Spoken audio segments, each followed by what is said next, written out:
पूरे पाकिस्तान को गुलामी से छुड़ाया हमने, तेरे चोरों को जेलों में बसाया हमने, तेरे ओवरसीज को सीनों से लगाया हमने। विद ड्यू रिस्पेक्ट, ये एक पैरोडी है। हम पीटीआई वाले कहते हैं हमसे पहले था अजब तेरे पाकिस्तान का मंजर, कहीं चोर थे मिनिस्टर, कहीं डाकू प्रेसिडेंट, रिश्वत और अकरब परवरी थी हुकूमत की नजर, मानता फिर कोई मदीने की रियासत को क्यों कर। सफाए फैटफ से पाकिस्तान को हटाया हमने, पूरे पाकिस्तान को गुलामी से छुड़ाया हमने, तेरे चोरों को जेलों में बसाया हमने, तेरे ओवरसीज को सीनों से लगाया हमने। फिर भी हमसे ये गिला है कि हम वफादार नहीं। अरे हम वफादार नहीं, तू भी तो दिलदार नहीं। इंपोर्टेड सीड हो या गवर्नमेंट हो, काम कभी नहीं करेगी। हमको याद रखना चाहिए कि इंसानी तरक्की का आगाज खुद आइन के ताबे करने से होता है। बहुत सी कौमें पस्ती में थी, लेकिन जब उन्होंने आइन और कानून को अपनाया तो तरक्की के उरूज को पा लिया। मगर हमारी बदकिस्मती कि पाकिस्तान में आज भी ताकतवर सब कुछ है, खौफ की फजा है और जंगल का कानून है। याद रखो, यह निज़ाम बदलेगा, इस निज़ाम को अवाम अपने वोट से ही बदलेगी। आज देख जरा इकबाल, तेरे एक शाहीन ने तेरी कौम को फिर से बेदार कर दिया। जनाब चेयरमैन, मुझे आज चंद शेर जो है बोलने का दिल कर रहा है। इकबाल, तेरे देश का क्या हाल सुनाऊं, दहका तो मर खप गए अब किसको जगाऊं। हर दाढ़ी में तिनका है, हर एक आंख में शहतीर, मोमिन की निगाहों से बदलती नहीं तकदीर। माना के सितारों से भी आगे हैं जहां और, शाहीन मगर ताकत से परवाज़ कहां है।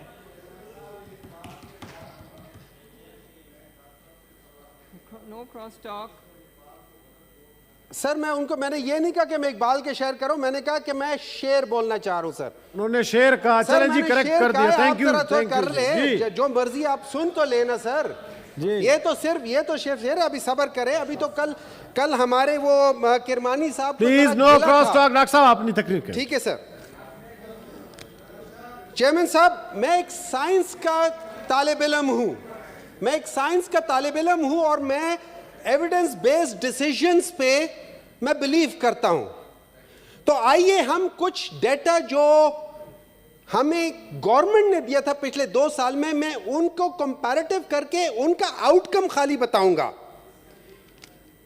तो हमने देखा कि सर पिछले 1 साल में जीडीपी ग्रोथ में 5.82% की कमी हुई, एग्रीकल्चर में 2.65% की कमी हुई, इंडस्ट्रियल में ऑलमोस्ट 10% की कमी हुई, मैन्युफैक्चरिंग में तकरीबन 14% की कमी हुई, कंस्ट्रक्शन में 6.4% की कमी हुई, साइंस में 5.3% की कमी हुई। आपको पाकिस्तान डिस्ट्रक्टिव मूवमेंट मुबारक हो। हाँ, याद आया कुछ दिन पहले हुकूमत की बड़ी पजीराई हुई थी और इन्होंने वाकई एक चीज में तरक्की की थी, तो let's give them the credit. वो ये है कि हुकूमत पिछले 1 साल में, जब से ये पीडीएम की हुकूमत आई है, जनाब चेयरमैन साहब, गधों की तादाद में खातिर खा इजाफा हुआ है। 1 लाख गधे ज्यादा हो गए। मैं इसको प्रोफेशनल कर्टेसी नहीं कहूंगा। पिछले 1 साल में यूएनडीपी ने कहा है कि $17.6 बिलियन पाकिस्तान की प्रिविलेज एलीट ने कंज्यूम किया। यह प्रिविलेज एलीट का मतलब है मालदार के साथ साथ वो लोग जो फैसले करने वाले हैं। और उन्होंने किस चीज में किया? टैक्स एग्जेम्पशंस में किए हैं, उन्होंने प्रेफरेंशियल एक्सेस टू लैंड में किया है, उन्होंने कैपिटल और इंफ्रास्ट्रक्चर की मद में ये सब कुछ लिया है। याद रखें कि पिछले एक साल में डॉलर जो 174 था, और ये भी बता देता हूं आपके डॉलर 174 इसलिए था कि 2018 में डॉलर को अंडर वैल्यू किया था बाय अबाउट 45%। तो अगर उसको आप करेक्ट करते तो डॉलर 145 से 150 था, तो इन रियल सेंस खाली 20-25% 20-25 रुपीस डॉलर का चेंज हुआ है। तो 174 से 290 चला गया है, डीजल 144 से 297 चला गया है, पेट्रोल 149 से 272 चला गया है, हज 4 लाख से 14 लाख पे चला गया है जनाब चेयरमैन साहब, आटा 55 से 160, लेकिन अमनो अमान में 92% अमनो अमान से कम करके इन्होंने 25% पे कर दिया। ये सब महंगाई हमको बहुत पहले पता चल जाती अगर मौलाना फजलुर रहमान साहब के बेटे को ये हुकूमत से निकाल देते, वो अगले दिन इनको आटे दाल का भाव बता देते। लेकिन अनफॉर्चुनेटली वो ना सिर्फ हुकूमत का हिस्सा है बल्कि वो हुकूमत के इंजन भी हैं। सर मैंने कोई गलत बात नहीं की। आप नाम न लें बस, ठीक जी, एक्सपेंड कर दीजिए, कर दीजिए। क्यों सर? जब हम नेशनल असेंबली गए थे वहां पे तो नाम लिए जा रहे थे, तो हमने यहाँ नाम ले लिया, कल भी नाम ले रहे थे। जी ठीक है जी, आप कैरी ऑन करिए जी। बताइए सर, मैंने कोई गलत नाम नहीं लिया। सर मैंने कोई गलत नाम लिया हो तो बताए ना सर, मैंने सिर्फ कहा हुकूमत में नहीं थे जी। बैठे जी, अच्छा सर, इस तरह है कि सुनने में आया है, आई एम श्योर कि वो बिल्कुल ठीक ठाक होंगे, ये मुझे करेक्ट भी कर सकते हैं।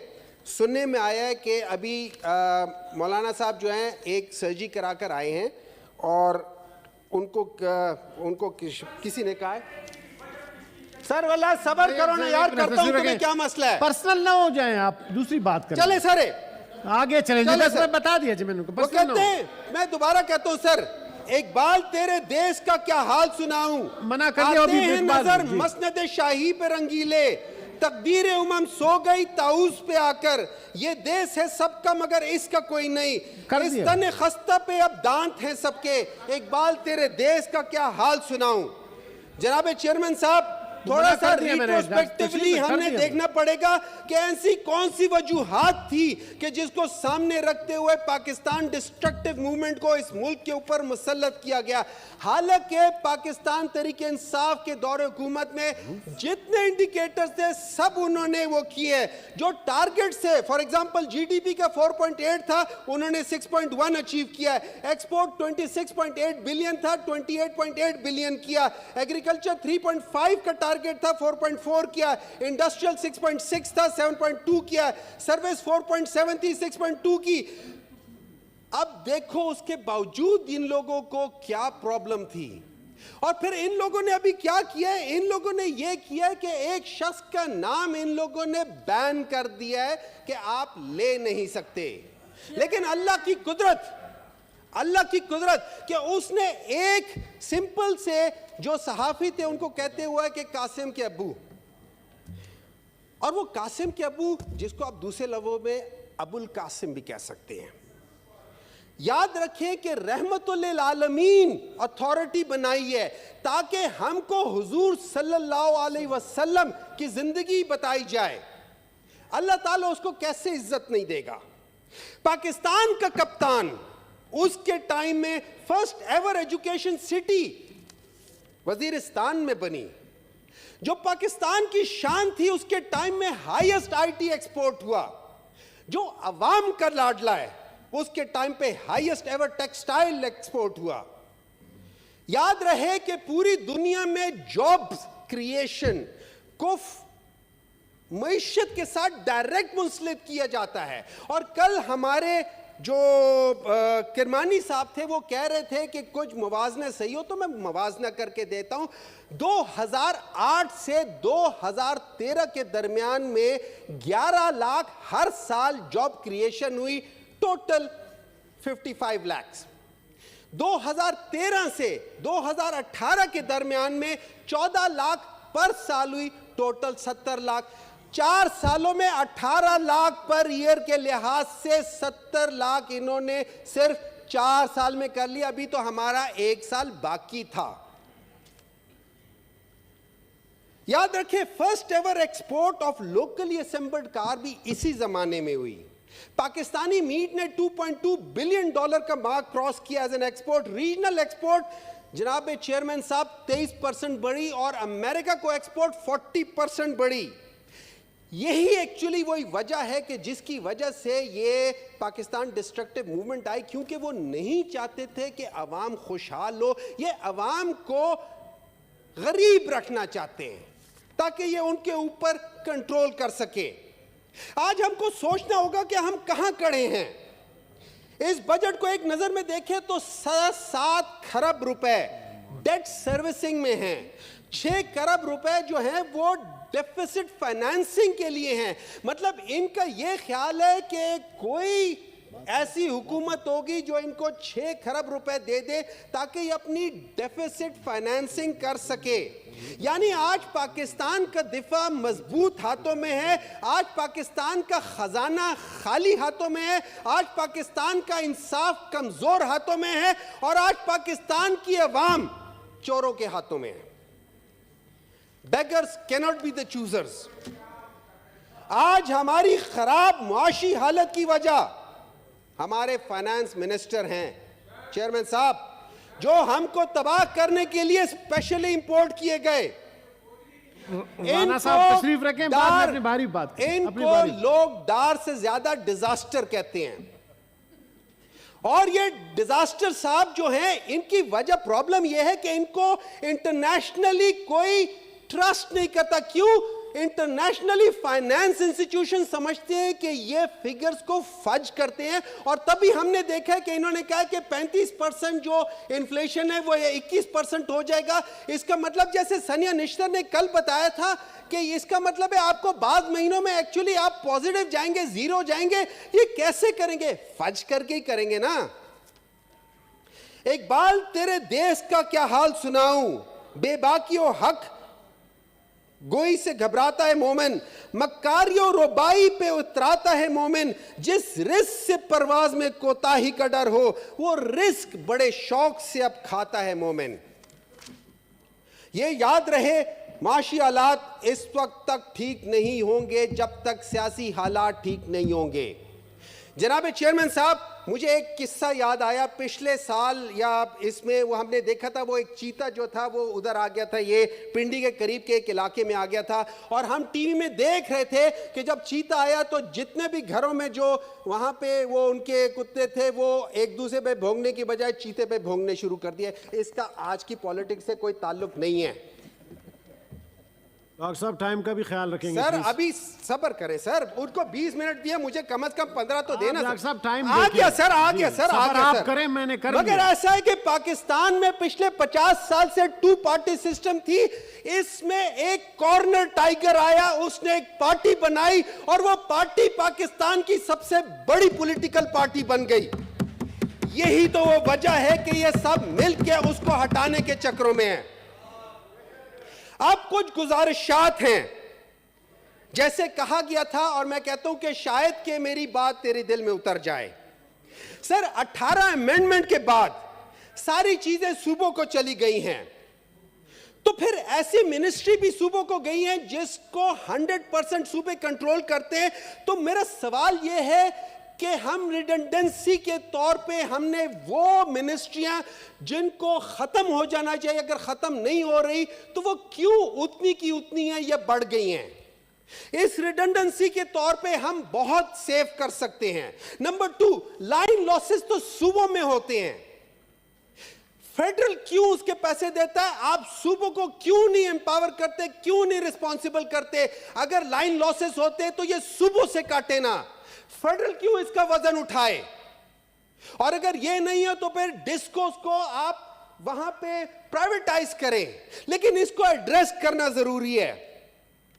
इसके अलावा सर्विसेज वो भी सूबों के पास है सारी, तो फिर हम 400 बिलियन के जो है बीआईएसपी में क्यों दे रहे? ये सूबों के मत से क्यों नहीं लिया जा सकता?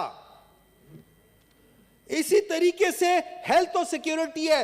तहरीके इंसाफ के टाइम पे हेल्थ कार्ड में सूबों के ऊपर बोझ डाला था, आप थोड़ा सा हेल्प करें लेकिन सूबों को ऊपर करने दें। जनाब चेयरमैन साहब, मुख्तलिफ इंस्टीट्यूशंस जो है ना, पाकिस्तान की इंस्टीट्यूशंस अपने पैसे प्राइवेट बैंकों में रखे हुए हैं, खरबों रुपए के पैसे प्राइवेट बैंकों में हैं, उससे प्राइवेट बैंक फायदा उठा रहे हैं और पाकिस्तान के स्टेट बैंक को नुकसान हो रहा है। वो खरबों रुपए क्यों प्राइवेट बैंक में रखे हुए हैं? ना सिर्फ इससे पाकिस्तान की स्टेट को नुकसान है, बल्कि ये गैर कानूनी है, उसको निकाल के पाकिस्तान के स्टेट बैंक में होना चाहिए। हमने सुना कि रिटेल और प्रॉपर्टी, खासतौर पे रिटेल 20% ऑफ द जीडीपी इसका इफेक्ट है। आप ये सोचिए कि इसके टैक्स में इसकी कंट्रीब्यूशन लेस देन 1% है। क्यों?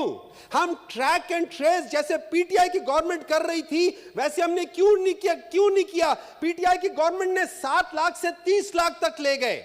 इन लोगों ने पिछले 1 साल में कितने डायरेक्ट टैक्स वगैरह को नंबर बढ़ाए हैं? पीटीआई ने पिछले साल मार्च में एक तजवीज दी थी, वो ये थी कि तकरीबन 2 करोड़ 30 लाख लोग ट्रैक एंड ट्रेस की बेसिस पे वो टैक्स के मद में आते हैं। अगर आप उनको ले आते, उन कंपनीज को, उन लोगों को ले आते, तो तकरीबन 16 से 20 खरब रुपए का आपको एक वो फायदा हो सकता था।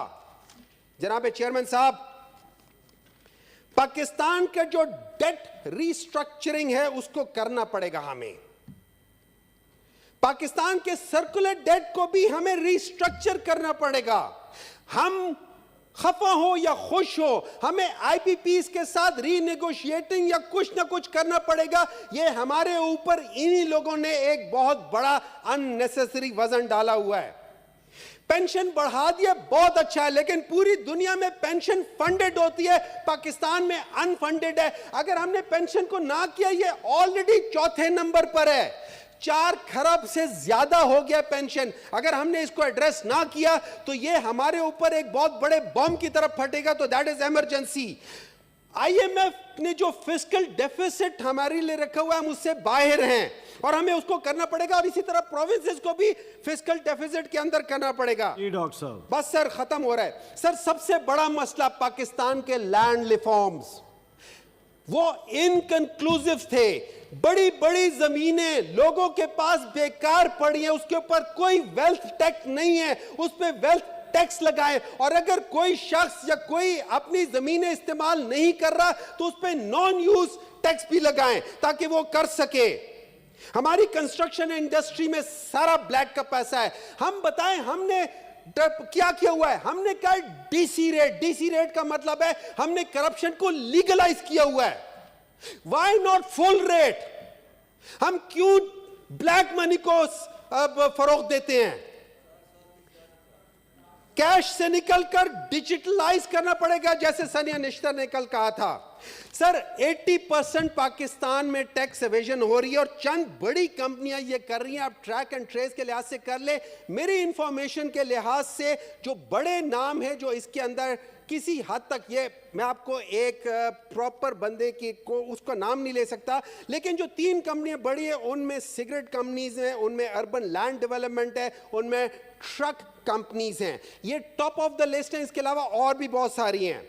सोलर पैनल इन्होंने कम कर दिया, बहुत अच्छी बात है, लेकिन खुदारा अपने रिश्तेदारों बेटों को मत देना। खुदारा कोशिश करें कि पब्लिक और प्राइवेट ट्रांसपोर्ट को भी इलेक्ट्रिक व्हीकल की तरफ लेकर आए ताकि पोल्यूशन कम हो। Very good suggestion, thank you sir. याद रखें, पानी, डैम्स सर बहुत बड़ा मसला है। इजिप्ट में 60 की दिहाई में आसवान डैम बना था सर, उसमें 37 मिलियन एकड़ फुट पानी जो है वो 83 मिलियन एकड़ रकबे को आबाद करता है। पाकिस्तान में 102 मिलियन एकड़ फुट पानी सिर्फ 40 मिलियन एकड़ रकबे को आबाद करता है। मसलन 3 गुना ज्यादा पानी और आधा रकबा। बस सर 1 मिनट रह गया सर। सर ये याद रखें कि बारिशों में तकरीबन 30 मिलियन एकड़ फुट पानी हमारा जाया होता है। टोटल अगर देखें तो 60 मिलियन एकड़ फुट पानी पाकिस्तान हर साल जाया करता है। इस पे मैंने एक मोशन भी डाला हुआ है और इंशाल्लाह ताला बात करूंगा, लेकिन मैं सिर्फ बता रहा हूं इसकी कीमत 1 मिलियन एकड़ फुट की कीमत रफली 1 बिलियन से और उससे ज्यादा है। आप सोचें हम 30 से 60 बिलियन डॉलर हर साल जाया कर रहे हैं जो अल्लाह ने हमें दिया हुआ है। हम नालायक लोग हैं, पिछले 50 साल से कुछ नहीं कर रहे।